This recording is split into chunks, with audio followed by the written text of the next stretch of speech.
Entonces, vamos a empezar con este problema que es muy sensible, que cuando lo relacionamos con la respuesta familiar es un evento desastroso, es un evento muy deleterio, muy devastador.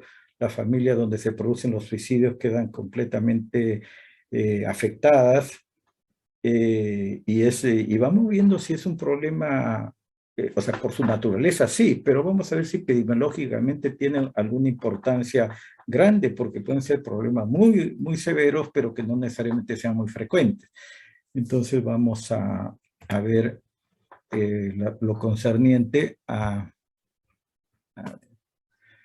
a este tema, que la OMS lo plantea, ¿no? El suicidio como el acto deliberado de quitarse la vida causándose una lesión con un grado variable con la intención de morir. Ese es un concepto simple. Y cómo es que se va comportando esta variable a nivel mundial? El comportamiento suicida, que no es exactamente lo mismo que el suicidio, es una causa mundial de muerte y discapacidad.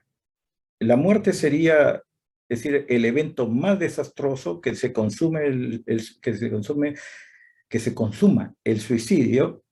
Sin embargo, mucho más daño en términos generales es cuando se produce el intento y el paciente queda con secuelas muchas veces de por vida, ¿no? Entonces genera discapacidad sobre un daño, sobre un cuerpo y un ser completamente corporalmente sano, queda dañado con todas las consecuencias orgánicas, psicológicas y sociales que significa ello.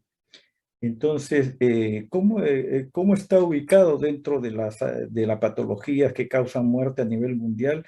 Hay algunos que dicen 19, está en el puesto 19, otros que está en el puesto 21, pero por ahí más o menos coinciden. En términos generales, ocupa el puesto por ahí entre 19 y 21% de toda la carga de mortalidad en los diferentes daños que se pueda ir estudiando.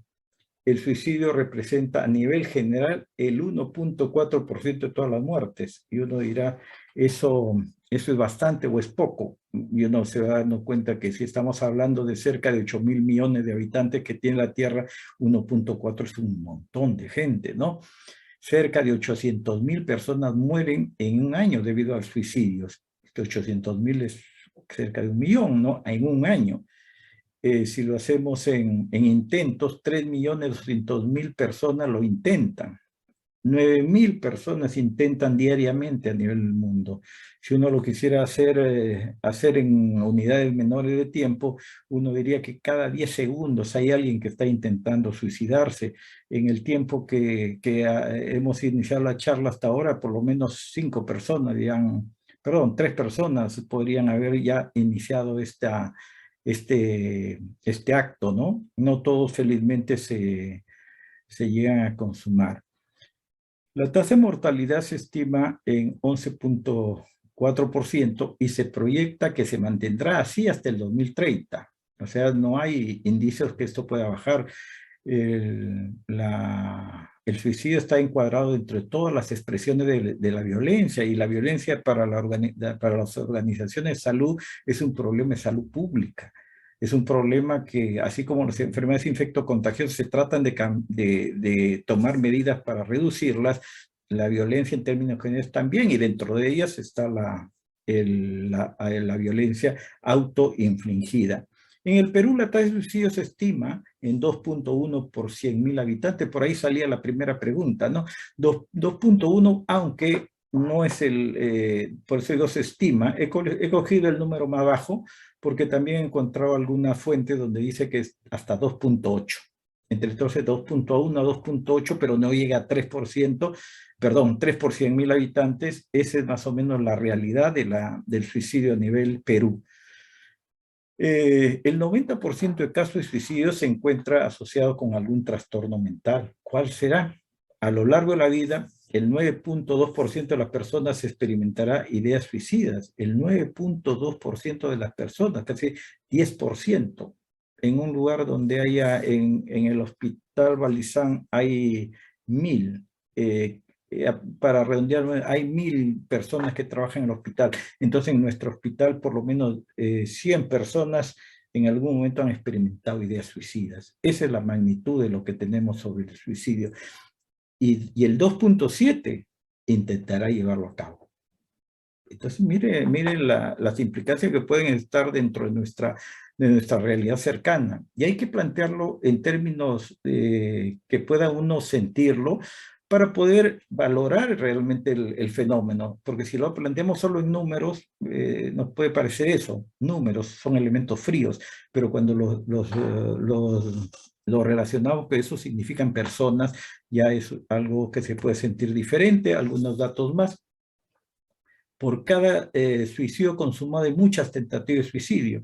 Y eso va a variar de país a país, ¿no? Pero como un promedio diríamos que algunos dicen que para que se dé un suicidio por lo menos deben haber existido unos 20. Algunos dicen 9, de 9 a 20 intentos para que se dé un suicidio en proporcionalidad.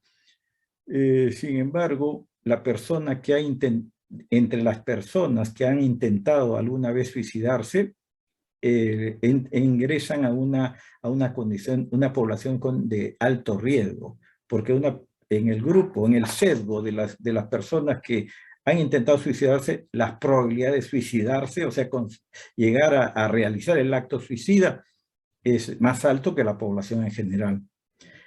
Si nosotros decíamos que del 19 al 21% era el puesto que ocupaba el suicidio entre los jóvenes de 15 a 19 años, ocupa es la cuarta causa de muerte. Y eso sí es de mayor,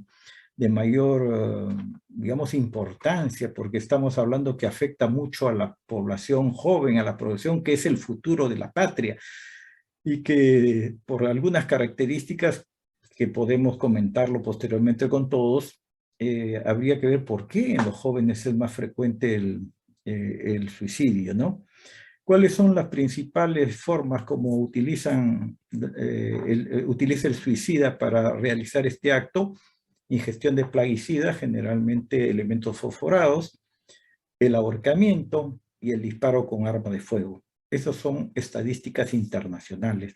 No tengo en estos momentos los datos que sea específicamente de Perú, pero ahí vemos que dentro de la clasificación de la violencia, en el número 1 está la violencia autoinfligida, donde el comportamiento suicida, las autolesiones están ahí consideradas, y el suicidio como un elemento, como parte del comportamiento suicida, está ahí.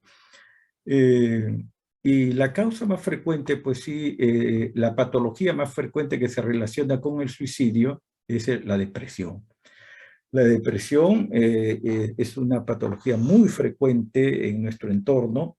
Sin embargo, no todos los que padecen la depresión toman conciencia de ello. Miren aquí en esta parte en la infografía de la izquierda, dice, del total de personas con depresión, 25%, o sea, la cuarta parte, acude a recibir atención en un establecimiento de salud. O sea, como que la cuarta parte nada más toma conciencia de que requiere ayuda médica, ayuda profesional, ayuda de salud. Sin embargo, hay un 20% que se percata que tiene un problema, pero no piden ayuda. Y muchas veces por acá están los que llegan a agravarse y pueden llegar al suicidio. Y lo que es más aún, hay 55% que no lo asocian con algún problema que necesite ayuda médica, ayuda especializada. Piensan que es parte de su carácter, piensan que eso es normal, que ya se le va a pasar, y muchas veces sigue agravando y pues establecemos una suerte de aproximación a la muerte por suicidio. Cuando una persona está con una depresión, porque no todas las depresiones se suicidan, llegan al suicidio, hay algunas características que es importante identificarlas, ¿no? La tristeza que presenta es una tristeza muy profunda, la melancolía, hay un sentimiento de desesperanza, piensa que su problema ya no tiene solución, se torna pesimista, cree que todas las cosas van a estar mal, comienza a dejar de los vínculos sociales que mantiene, se aleja de sus amigos, comienza a volverse más solitario y siente que es una carga para los demás, tiene un sentimiento de minusvalía, como que no sirve para nada, y ese es lo más frecuente, el suicidio depresivo. Sin embargo, el suicidio no es solamente depresivo. El 80% probablemente sea depresivo, pero hay también suicidio reactivo frente a situaciones como personas que tienen acoso de algún tipo, laboral, escolar. Muchos colegiales terminan suicidándose porque los fastidian pues en el colegio, los toman del horno, los agarran de punto y terminan en el suicidio, un suicidio reactivo, que muchas veces no llega a la depresión. Algunos sí, transitan por la depresión y al suicidio. Y hay también un suicidio impulsivo, que tiene que ver ya con una falta de control de impulsos, donde ante una situación cualquiera pasa un suceso, dice, no lo puedo vivir, me accidenté y se suicida inmediatamente. Ese también es otra naturaleza del suicidio. Bueno, estos son datos más sobre depresión. Cada 22 minutos una persona intenta hacerse daño. Este es un dato diferente. Será solamente de las depresiones. Cada 22 minutos habíamos encontrado que otros números decían cada 10 segundos podía hacerse o intentar hacerse daño a una persona. Entonces la depresión es muy importante en relación al suicidio y hay que tomarlo mucho en consideración porque dentro de la patología mental es el trastorno más común. Ya estima que 1.700.000 personas padecen de este cuadro, ¿no? Fuente del Instituto Nacional de Salud Mental, año 2019. La que sigue, por favor. Ah, no, yo tengo el control. Y lo que decíamos, este fenómeno que es ya por sí muy importante, epidemiológicamente vemos que sí hay que tomarlo en consideración, a pesar de que Perú tiene de 2.1 a 2.8, si lo comparamos con la tasa por 100.000 habitantes de Estados Unidos, que está por 16, o Japón, que está cerca de 20, diríamos, pero Perú felizmente que está en 2.1, 2.8. Sin embargo, lo que llama la atención en el Perú es que está creciendo muy rápido. A principio de este siglo, o sea, en el año hace 21 años, esta tasa llegaba a la justa una unidad o fracciones, 0.9 o 1. Ahora está en 2.1 o 2.8. Se ha duplicado y casi se va a triplicar.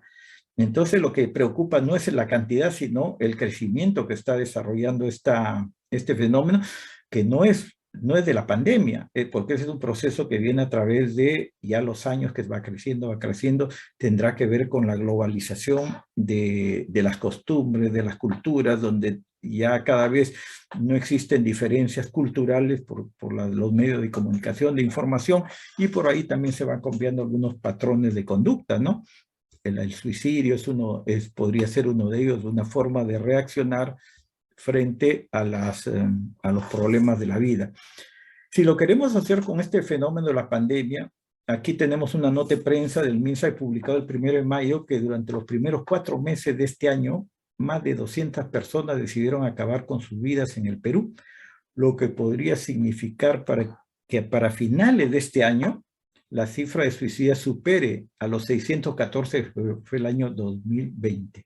Si no lo leí, pero en una de las diapositivas anteriores había el dato de que en el 2014 se habían suicidado 300 y tantos. Miren, en el 2020 fueron 614. Y se supone que de acuerdo a esta proyección estamos hablando de que vamos a superar esa cifra. Estos son datos que apuntan a asegurar que durante la pandemia ha subido la tasa de suicidio. Pero cuando revisamos las cifras del INEI, el INEI que realiza encuestas nacionales, vemos que el suicidio del 2020, la tasa de suicidio como que no se modifica mucho en relación al año 2019. Aumenta, pero no una cantidad importante. Hay algunas otras encuestas que también apuntan a eso, nos genera dudas si es que realmente la pandemia está provocando mayor suicidio o no. Eh, Sin embargo, aquí tal vez este estudio hecho en Nepal pueda decirnos, tal vez ayudarnos a entender que la pandemia no se comporta homogéneamente durante el año, entonces hay momentos donde se toman medidas diferentes.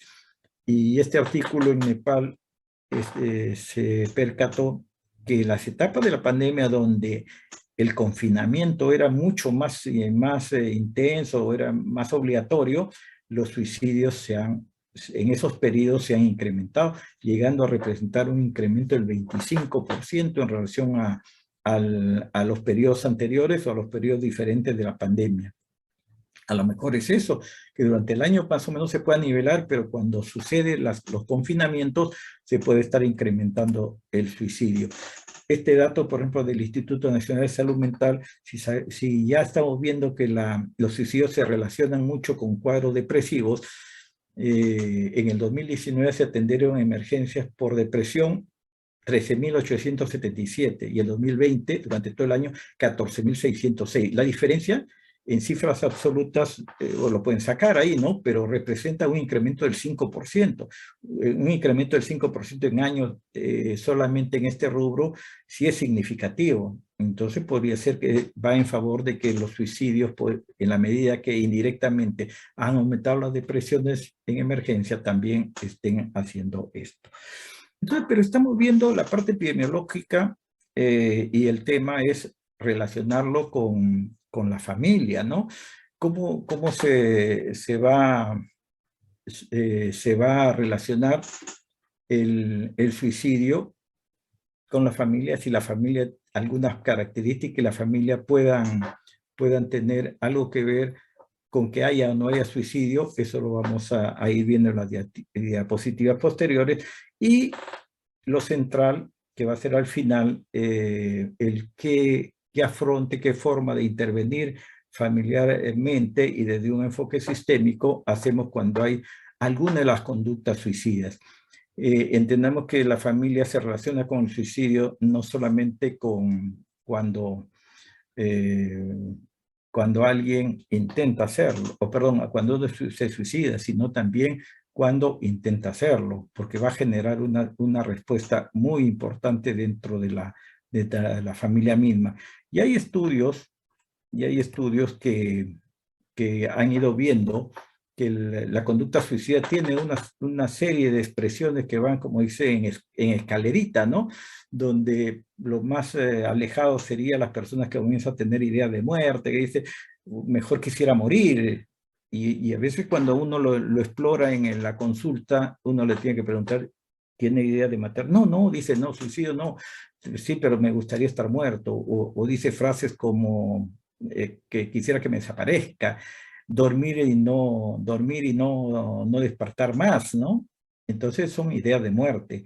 Ya la idea de suicidio tiene la característica de que tengo la idea de autoeliminarme. Una es de morir y otra es de autoeliminarme.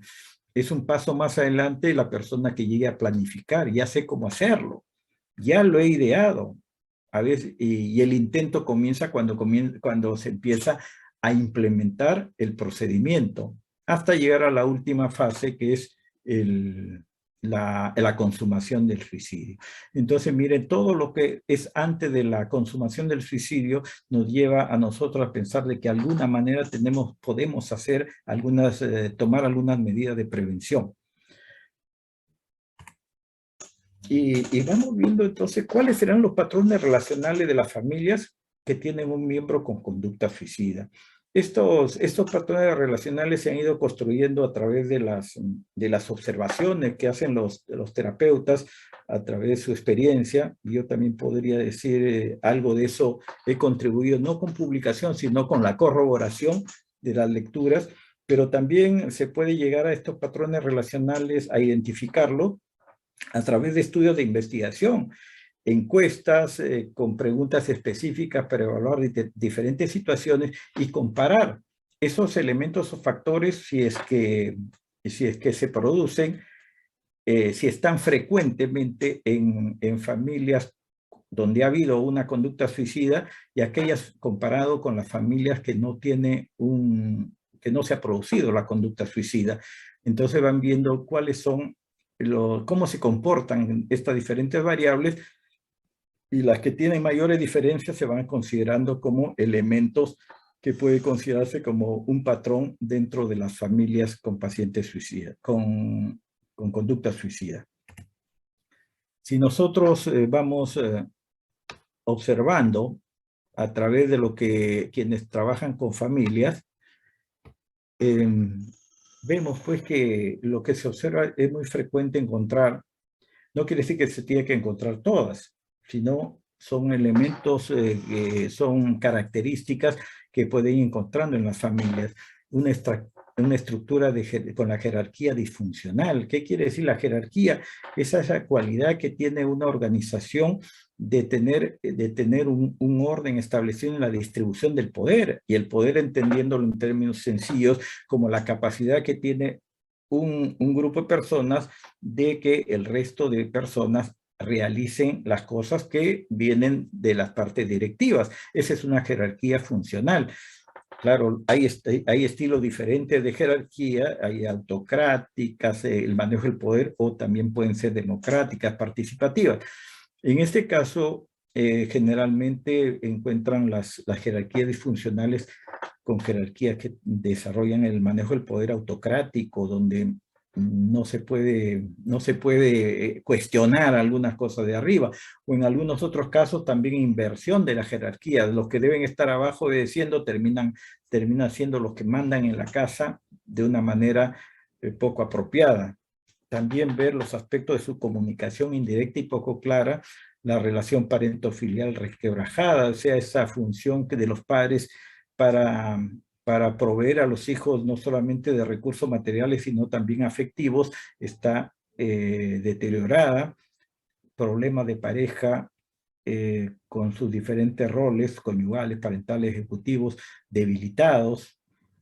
La cohesión o resonancia afectiva disfuncional. Hay algunas familias que son muy dispersas, con una disfuncionalidad que no hay mucho arraigo entre las familias, no tienen un patrón resonador que me haga decir, por ejemplo, yo diría con mucho orgullo, yo pertenezco a los Rodríguez, pues pertenezco a una familia de los Rodríguez. Es un sentimiento de arraigo, ¿no? Esa es la cohesión, la resonancia afectiva.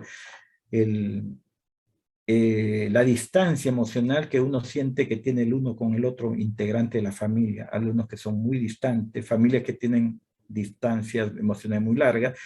Y el otro punto es la baja capacidad de resolver conflictos. Pero vamos a correlacionar esto con un estudio que encontré que se realizó en España a principios de este siglo, o finales del anterior, donde evaluaban familias, por ejemplo, donde el que había tenido conducta suicida era una persona adulta o adulta joven que vivía todavía con sus padres. Y bueno, y ahí ahí van a ver las diferentes preguntas que se le planteaba, y ahí vemos que con una flechita roja le he puesto algo, lo que es más significativo, ¿no? Donde dice, discutes con frecuencia con tus padres, lo ponía como un elemento muy significativo, y eso tiene que ver el discutir mucho con sus padres. Imagínense, es el hijo que aún vive con sus padres y que su mala relación establece justamente un nivel jerárquico probablemente disfuncional. Mire, las otras preguntas tenían diferencias. A la izquierda está el grupo de estudio y a la derecha el grupo de control. Los otros datos tenían un valor de significación estadística poco alto, entonces no tenía mucha implicancia de relacionarlo como un elemento que favorezca la conducta suicida. En cambio, ese elemento discute con frecuencia con tus padres, nos hace ver, uno, aspectos comunicacionales, y otro también aspecto de la jerarquía. Puede ser un manejo del poder muy autocrático, y es una persona que está ya teniendo las capacidades y la potencialidad de tomar decisiones propias, pero que como vive con sus padres, se tiene que, como dice, morderse las uñas y obedecer a pie juntillas, y bueno, a lo mejor eso tenga que ver con la aparición de una conducta suicida. Entonces vemos acá estructura con la jerarquía disfuncional y también aspectos de comunicación y relaciones parentofiliales requebrajadas. Mira el elemento como el estudio de investigación se corrobora con las observaciones hechas a través de las observaciones de los terapeutas, ¿no? Aquí tenemos cuando el suicida o el que hizo la conducta suicida es uno de los miembros de la pareja, o sea, convive con su pareja. Y ahí, curiosamente, tenemos más cantidad de factores que se diferencian. El grupo de estudio, o sea, el grupo de estudio es el el conjunto de familia donde hubo conducta suicida, de aquellos que no tienen, ¿no? Por ejemplo, relaciones con tu pareja son armónicas, la alianza conyugal, una significación de diferencia muy alta entre el grupo control con el grupo estudio. Comparten las labores hogareñas, que tiene que también ver mucho con alianza conyugal, decisiones de común acuerdo, los gustos de intereses coinciden. Miren, los valores son muy bajos, mientras más bajos hay más significación. Te consideras respetado por tu pareja. Sin embargo, tienen igual horario de comida. Hay diferencia entre uno y otro, pero no es significativo. Ese no es un factor que se relacione mucho con la conducta suicida. Sin embargo, al regresar a tu hogar, ¿sientes satisfacción? Los del grupo control, 87.3 dijeron que sí, mientras que los del grupo de estudio solamente dijeron 47.3. Era altamente significativa la diferencia. ¿Te consideras sexualmente realizado? Discuten con frecuencia, te ha sido infiel, también la presencia de infidelidad lo consideraba un factor de riesgo, y todo eso tiene que ver mucho con el elemento que nosotros veíamos acá. A ver, no sé por qué no corre. Ahí está. Con la parte de los roles pareja débiles, sobre todo en este caso sería con los roles conyugales. Si nosotros vemos ya cuando el que hizo la conducta suicida era el padre, o la madre por supuesto, que conviven con sus hijos mayores. Es otra condición. Dice, sus hijos lo respetan. Entonces definitivamente donde no hay respeto de los hijos de los padres es un factor también de riesgo. Tiene que ver con jerarquía, también tiene que ver con jerarquía, tiene que ver con comunicación. Conversan a menudo con ellos sobre sus problemas, resonancia afectiva, comunicación, resolución de conflictos. Consideran que debe cambiar su forma de vivir y pensar, adaptabilidad, cohesión, resolución de conflictos. Y nosotros vemos que en las observaciones también teníamos este elemento, baja capacidad de resolver conflictos. Entonces vamos viendo que de las observaciones que nosotros hacemos a través del contacto con las familias, se corroboran con los estudios que se han venido haciendo con otros métodos, utilizando ya el diseño de grupos, casos y control. A ver, ¿hay otro más? Sí. Bueno, mire, este es donde sucedía una situación dada la situación donde las condiciones socioeconómicas, muchas veces algunas familias eran acogidas por otra familia, ¿no? Entonces determinaba una situación como una familia agregada, y entonces con otro núcleo que se encuentra agregado. Sin embargo, ahí no se ha encontrado algunos factores que podrían asociarse y relacionarse con el aspecto de la conducta suicida. Miren, pero curiosamente, remarcando, entonces hay que tener en cuenta que una estructura familiar con ciertas características, como en su jerarquía, en su forma de comunicarse, en las relaciones parentofiliales, cómo desarrollan sus roles de pareja en su rol conyugal, parental o ejecutivo, el grado de cohesión que existe dentro de la familia, y su capacidad de resolver conflictos está muy relacionado con la aparición o no aparición de la conducta suicida. Cuando hay funcionalidades a este nivel, nosotros vamos a encontrar mayores posibilidades de conducta suicida. Entonces, eso es más o menos describiendo qué cosa puede estar relacionado el funcionamiento familiar con la conducta, con el factor conducta suicida.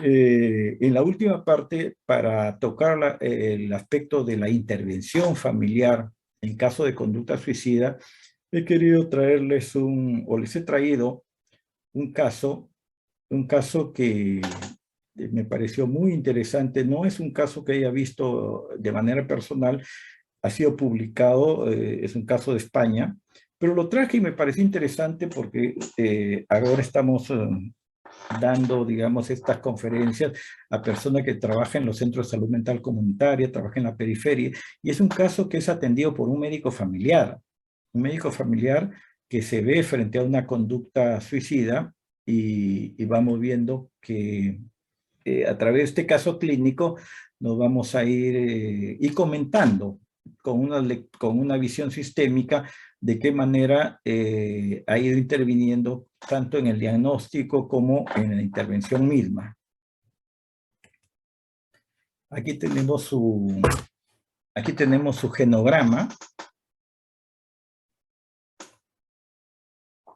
encerrado en una figura que parece una mota, ¿no? Está una familia nuclear, padre y madre con una relación conyugal muy áspera. Ese símbolo que está ahí está representando que las relaciones no son buenas. Es una familia que se encuentra en un estado miren las edades de los hijos.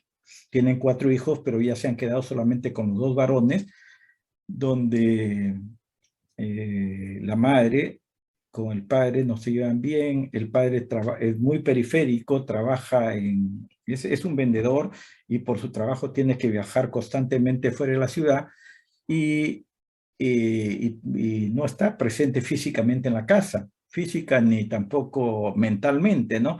La madre trabaja en la ciudad, sale a trabajar en una empresa que brinda servicio de limpieza y bueno, se han quedado los varones nada más en la casa. Las 2 mujeres han salido y salieron en forma traumática. Curiosamente, si ustedes ven, este es un genograma, se recomienda que en los genogramas por lo menos debemos tener graficados 3 generaciones para verlos relacionalmente más, en forma más completa. Vemos que el padre proviene de una familia numerosa, ¿no? Una familia grande, son 2, 4, 6, 7 hermanos tiene, mientras que la madre viene de una familia muy pequeña, ella es la hija única. En el caso de la familia del padre hay una situación muy extraña porque el padre tuvo 2 compromisos. En el primero tuvo 3 hijos varones y en el segundo tuvo 5 hijos, 2 varones y 3 mujeres. Lo curioso es que el padre se había casado con su primera esposa y queda viudo.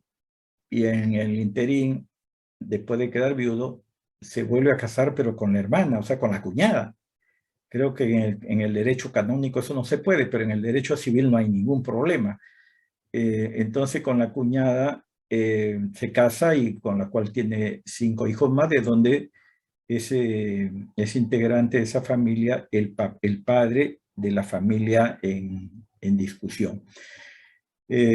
Bueno, ¿y qué es lo que sucede y qué tiene que ver el suicidio? Ahí está encerrado en doble línea el 4º hijo, el hijo menor de 21 años, que siempre en el genograma, cuando hay un paciente identificado, se le pone en doble línea, el cuadradito, y vamos viendo que el caso índice es un varón de 21 años que comete intento de suicidio junto a una amiga sentimental. Bueno, acá le diríamos enamorada, ¿no? Ambos se provocaron profundos cortes en muñecas, por lo que fueron atendidos en servicio de emergencia. recibieron sutura de vasos, ligamentos, tendones y músculos, con lo que rápidamente fueron puestos fuera de peligro. Este hecho sucedió en el año 2019, hace 2 años. Alguna particularidad más es que abajo hay una línea que une al paciente identificado, el caso índice, con la hermana mayor. Hay un vínculo emocional muy fuerte entre la hermana mayor, que ya no viven con ellos, que es divorciada, es separada de su compromiso, pero que tiene una hija. Tienen un vínculo muy fuerte, mientras que con la otra hermana de 23 años el vínculo no es muy duro, la chica es muy crítica de su hermano, como vamos a ver posteriormente. Entonces miren, vayamos grabando cómo son las características. Ese es el hecho. El muchacho intentó suicidarse cortándose las venas junto con su enamorada en un momento que ellos estaban muy relacionados, adelantando un poco a consumo de drogas. ¿Qué antecedentes tenía el paciente?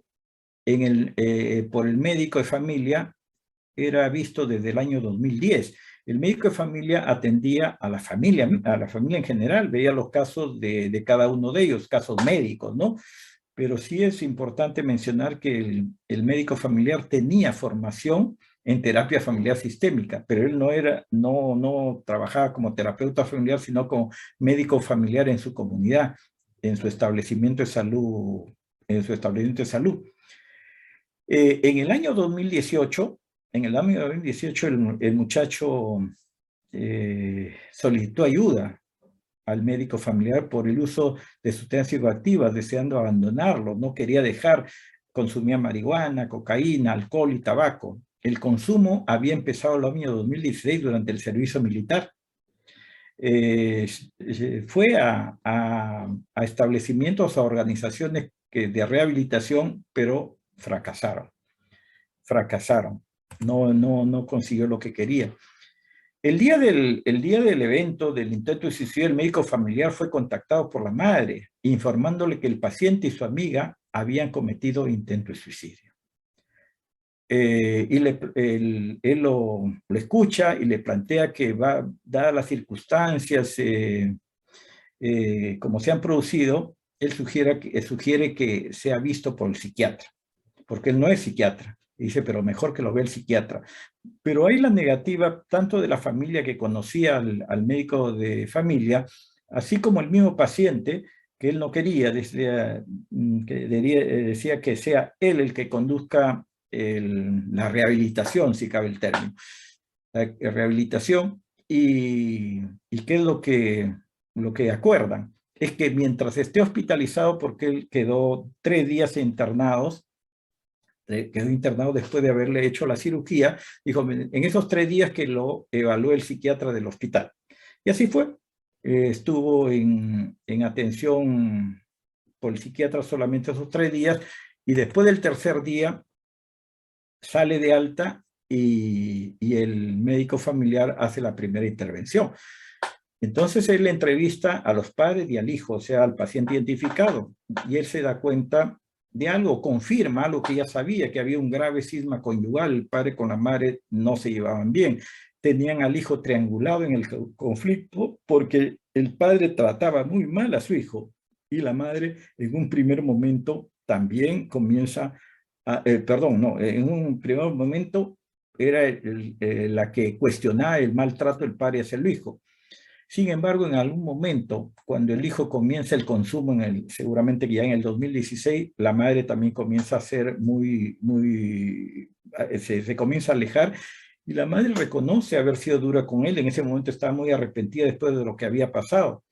El hijo advierte, ahí en esa intervención familiar, en esa encuesta en conjunto, el hijo advierte el gran sufrimiento que le tocó vivir en las diferentes crisis por lo que pasó la familia, la que llevó a que las 2 hermanas salieron en un momento de crisis, donde ambas salieron siendo menores de edad, donde la mayor salió embarazada, o sea, la botaron porque salió embarazada, tuvo que irse a convivir con su pareja, y eso le causó un tremendo dolor al hijo, pero nunca lo dijo. A tal punto que la madre se arrepentía de haberlo tratado mal. ¿Por qué lo trataba mal? Porque ella comenzó a ver lo que se alejaba. Se alejaba de la casa porque estaba con esas nuevas amistades, ya estaba con consumo de drogas y, y ella creía que no los quería. Entonces tenía una actitud muy negativa contra el paciente. La señora dicen en esa primera entrevista, constata, se percata que su hijo en realidad nunca había dejado querer a su familia, pero ella lo interpretaba así por esa comunicación disfuncional que tenía y comienza a tener una visión distinta. Eso nos lleva nos hace un llamado de atención lo importante que es entrevistar a la familia en conjunto. Lo importante es que la información circule, porque a veces tenemos la tendencia para escuchar a uno, escucho a uno y después al otro y después al otro. A lo mejor tenga su importancia, pero a veces podemos perder el tiempo. En cambio, si escuchamos a todos a la vez con ciertas digamos, condiciones, puede ser muy útil, porque va a ayudar que la información circule y cada quien comienza a tener una visión distinta del problema, porque cada quien tiene una visión del problema y no concuerdan muchas veces porque no tienen toda la información completa. Tienen informaciones parciales cada uno de los presentes. El hijo narró ahí que tenía una doble vida, que estaba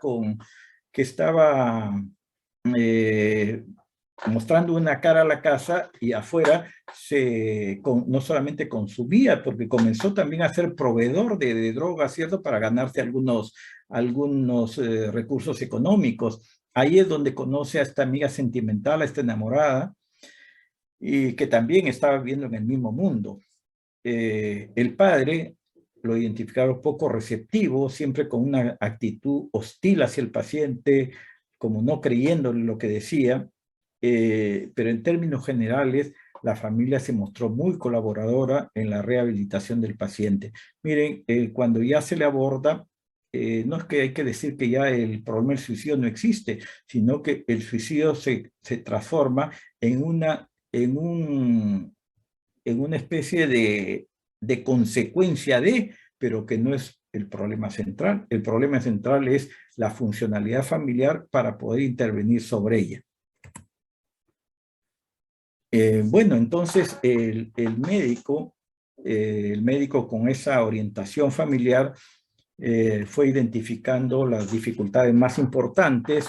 Definitivamente el consumo de sustancias ilegales era un problema que lo tenían.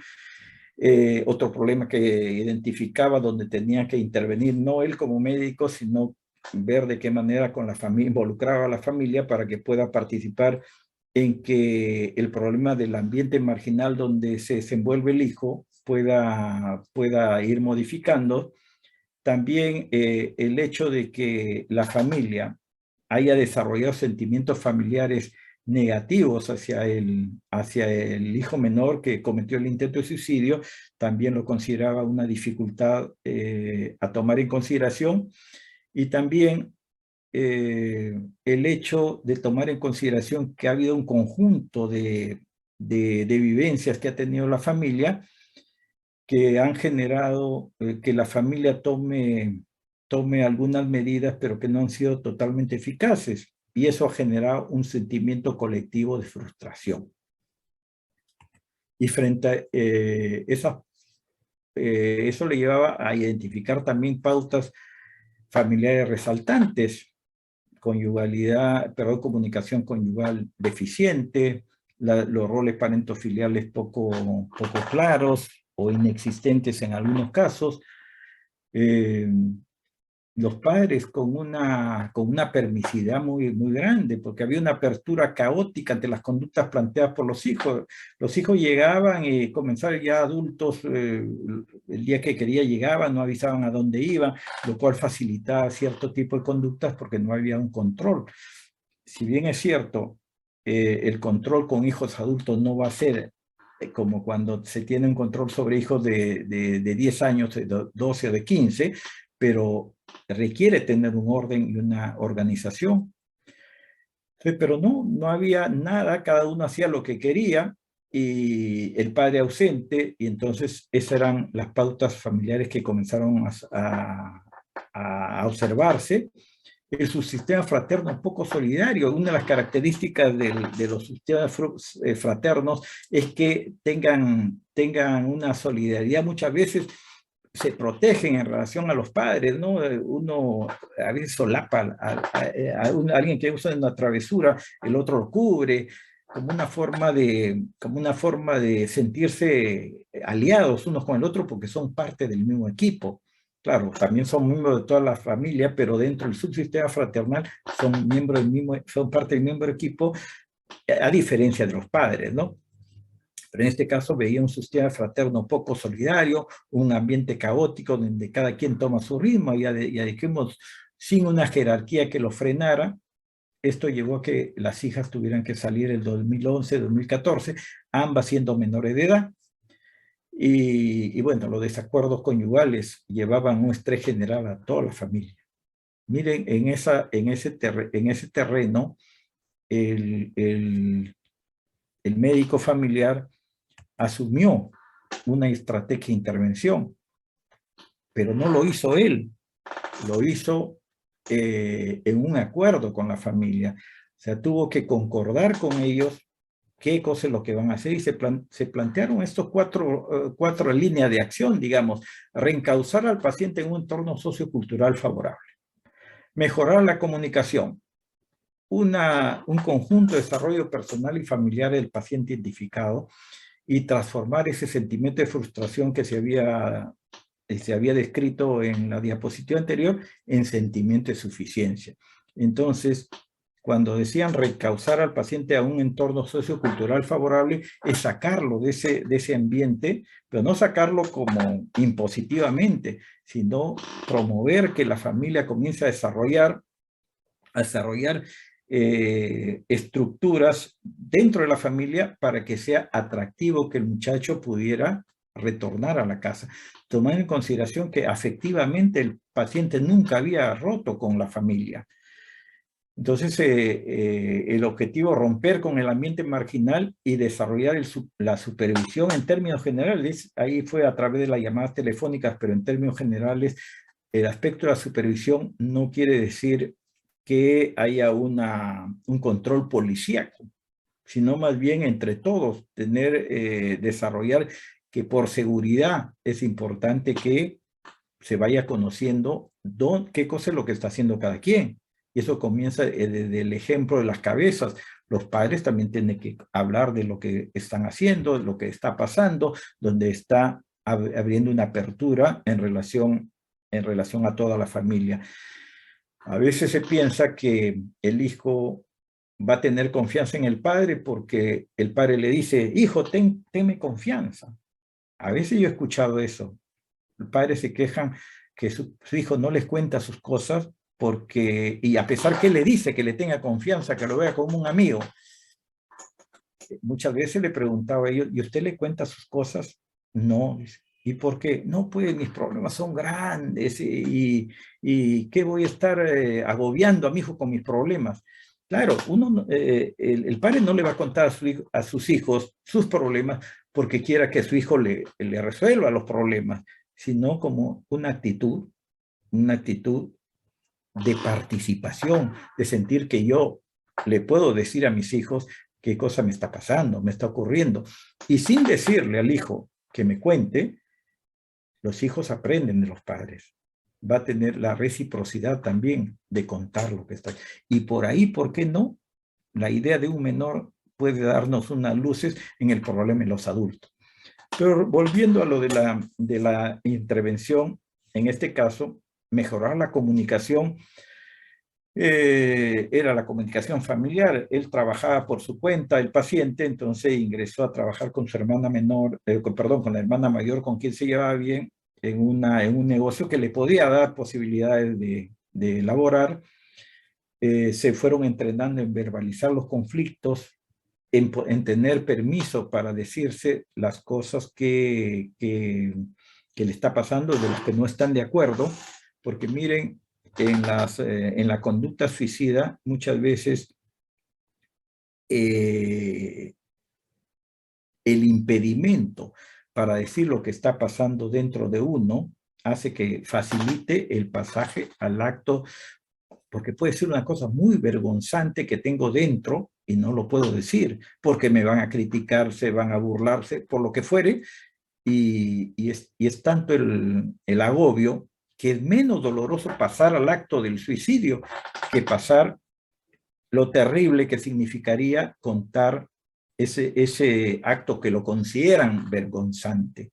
Entonces, el hecho de que comiencen a abrir la posibilidad de conversar sobre los conflictos, la diferencia de opinión, también provee, oxigena la parte de la relacional de la familia para poder tener otro clima emocional. Desarrollo personal y familiar de la paciente era que todos comiencen a desarrollar un clima de integración y pertenencia, cada uno de su ubicación, ya no como niños, pero sí como muchachos que están ya en camino a salir de la casa.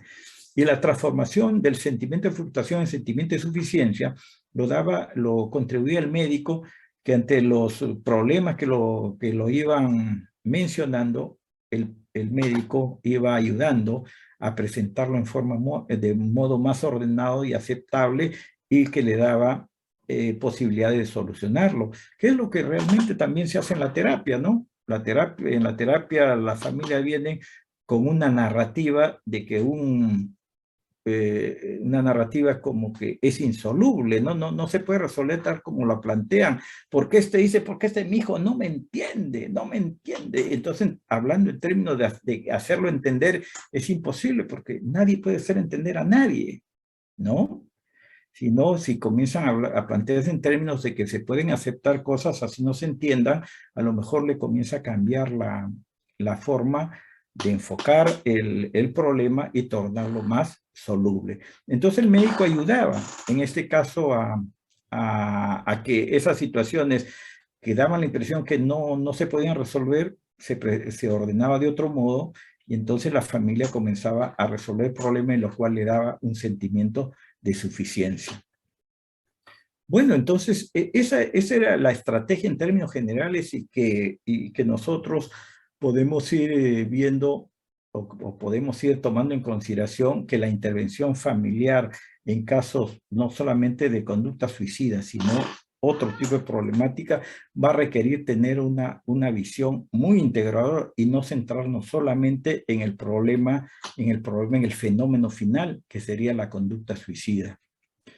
Porque, ¿qué pasó? Mire, este es el reporte de mayo de 2021, en mayo, reportan cómo iba este caso. Dice que el paciente, mayo de 2021, son 2 años después, no es tampoco un par de meses, ¿no? Progresivamente ha recuperado las amistades anteriores, porque él había dejado a sus amistades del colegio para integrarse a ese grupo de consumidores de drogas, ¿no? Entonces el paciente ya había progresivamente recuperado sus amistades anteriores, había comenzado a desarrollar hábitos de ocio saludables, había conformado un grupo deportivo, acá formó su equipo a lo mejor ha sido de fútbol, ¿no? A nivel familiar, la cohesión había mejorado, el padre ha mejorado su cuidado de la salud, ya por razones de espacio no había mencionado lo que el padre era una persona que era muy descuidada, era diabético, también hipertenso, y había tenido un problema de cadera por el cual había sido operado, y era muy mal paciente. El médico de familia lo conocía, él lo derivaba a los diferentes especialistas, pero conocía que el padre era mal paciente porque era incumplido en sus tratamientos. Generalmente su diabetes estaba descompensada, pero en esos 2 años no solamente había mejorado algunos elementos de la familia, sino la familia en bloque. Y dentro de ellos el padre ha mejorado su cuidado de la salud.